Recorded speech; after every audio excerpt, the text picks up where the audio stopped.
So বন্ধুরা হলো Facebook friend হলো নমস্কার। সো বর্তমানে যেতেছি আমি এখন ঘরে। সো ঘর আমার 10তলা বিল্ডিংয়ের সামনে। সো কৃষ্ণনগর পাহাড়। সো আমি এখন আছি এখন আদাবদাম। সো আধা ঘন্টা খবর যেতেছি ঘরে। তো বর্তমানে দেখবো দেরি হয়ে গেলো আমার ঘরে যেতে। তো আশা করি তোমার ভালো আছে, খুব সবসময় ভালো থাকো। ভগবানের করো দিলাম। তো করেছিলেন কি আজকে মানে নারায়ণ আজকে দিয়েছি। তো আজকে মানে দেরিটা হয়ে গেলো, মানে আজকে ভালো লাগে, মানে আজকে দিয়েছি আসতে করে। তো পাম্মুর বাচ্চা বাজে 8টা একাডেমি স্কুল। তো বর্তমান পাম্মু 8টা একাডেমি স্কুল।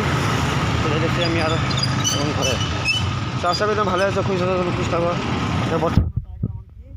বাজার গেলাম, বাজারে তোমাকে দেখাই।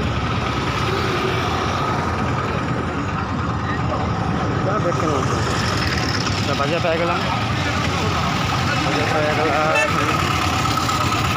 বাজারে এখন ব্লগটা শুনে মানে আমার এখন ব্লগটা। তো নমস্কার, আসলে ভালো থাকুন, ভালো থাকবেন। Bye bye, good night.